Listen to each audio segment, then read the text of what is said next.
La mia città ha sempre avuto una forte tradizione religiosa, tanto da aver dato i natali a numerosi sacerdoti. Questo è dovuto anche alla presenza di una parrocchia solida e influente, guidata nel corso dei decenni da preti carismatici e battaglieri. Inoltre, in passato, la città ospitava un convento di suore, santi e reliquie. Oggi quelle dimore sono residenze di lusso o spazi dedicati alla comunità cittadina. Sebbene questi luoghi, che per anni hanno formato generazioni di bambini e bambine, abbiano perso parte del loro vigore originario, hanno comunque lasciato un'eredità significativa, contribuendo alla nascita di molti sacerdoti, alcuni di grande valore, altri meno. Tra le famiglie più devote ce n'era una in particolare.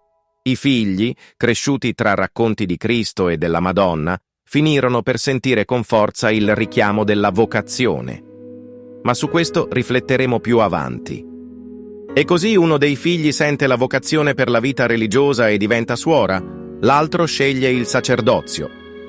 Passano gli anni e mi chiedo, come può un prete reprimere il proprio istinto sessuale?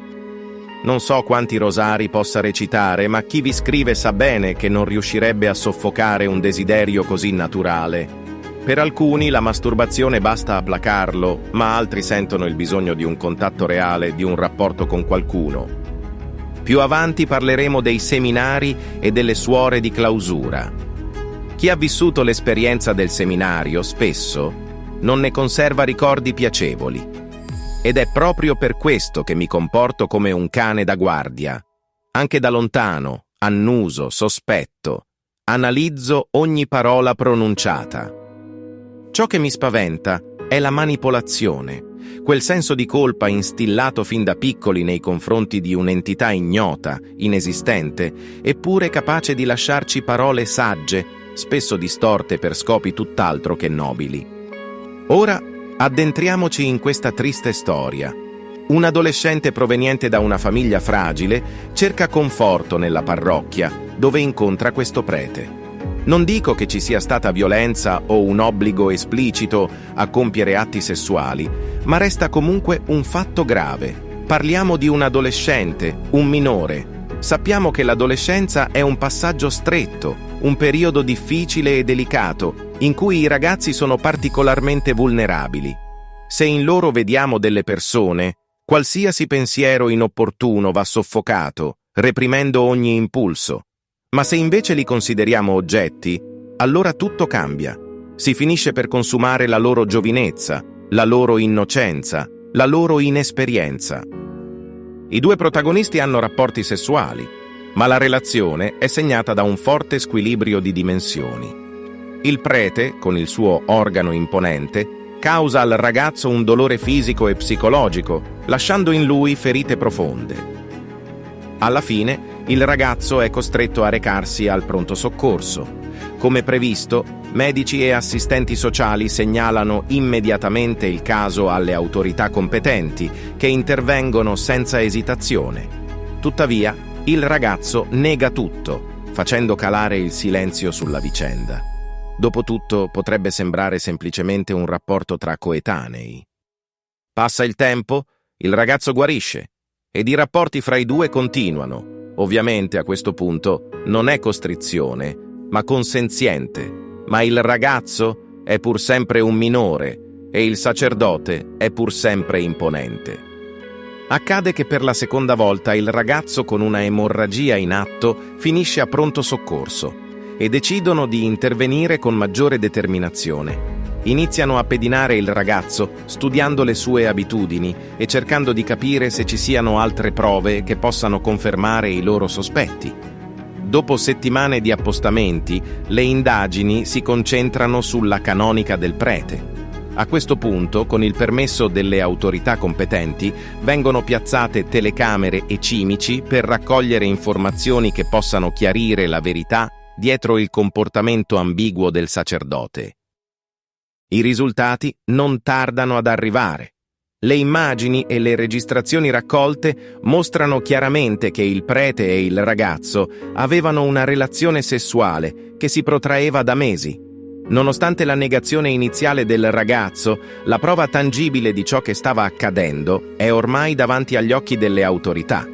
La relazione non è mai stata consenziente, dato che il ragazzo è ancora un minore e quindi incapace di dare un consenso legale a un adulto, soprattutto in una situazione di abuso di potere e manipolazione emotiva. A questo punto, le autorità sono costrette ad arrestare il prete. Il caso diventa pubblico e la comunità è sconvolta. Il sacerdote, che per anni era stato visto come un uomo di fede, una figura di autorità e di rispetto, si trova improvvisamente al centro di un'inchiesta che mette in discussione non solo la sua moralità, ma anche la sua intera carriera religiosa. La curia, ovvero l'autorità ecclesiastica che gestisce i preti e le diocesi, interviene con un'azione disciplinare, sospendendo il sacerdote dal suo incarico e avviando un procedimento per la sua riduzione allo stato laicale. La riduzione allo stato laicale è una misura estrema che comporta la perdita di tutti i diritti e i doveri legati al sacerdozio, compresa la rimozione dell'abito talare. Un prete che viene ridotto allo stato laicale non può più esercitare i suoi doveri religiosi, non può più celebrare messe, amministrare sacramenti, né vivere come sacerdote. Questo è un atto molto grave che segna la fine della sua carriera religiosa, ma è anche una misura necessaria per preservare l'integrità della Chiesa e proteggere i fedeli, in particolare i più vulnerabili.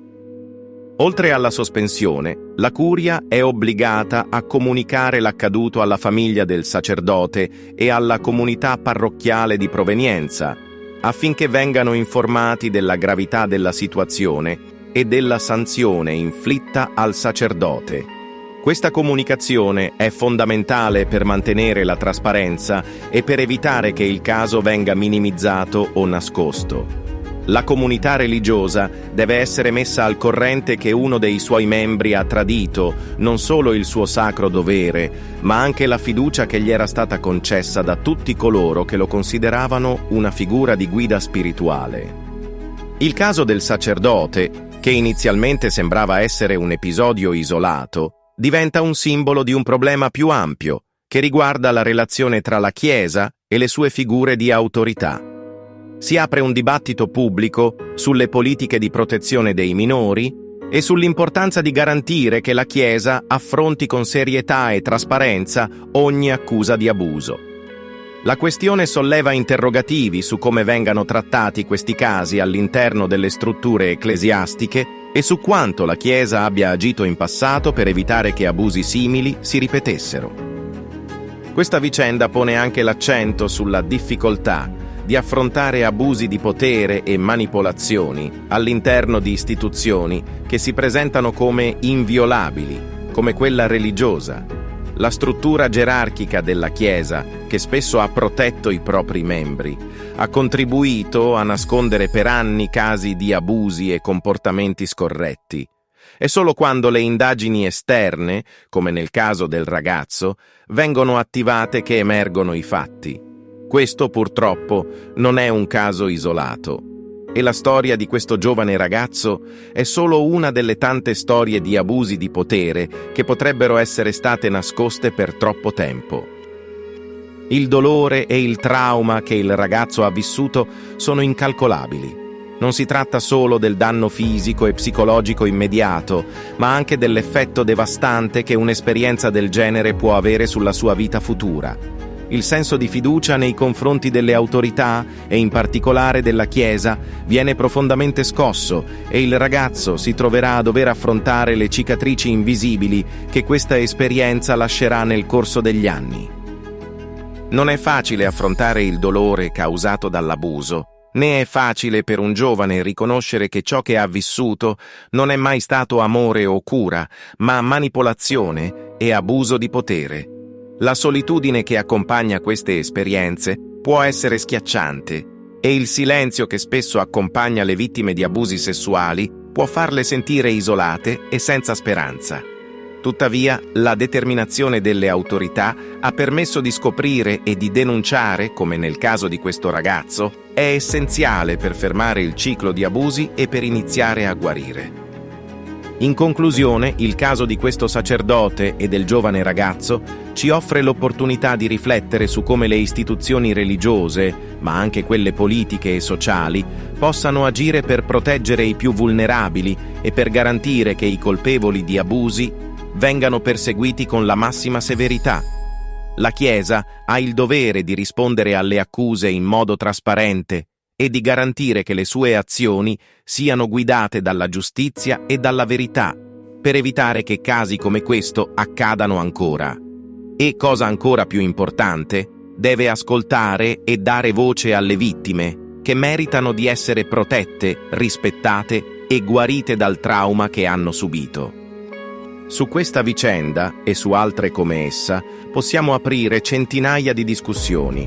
La giustizia, la responsabilità e la trasparenza sono essenziali per non permettere che tragedie come questa si ripetano. È solo attraverso il riconoscimento del male e l'impegno a prevenirlo che possiamo sperare di creare un futuro in cui i giovani non siano più vittime di abusi, ma siano rispettati nella loro dignità e protezione.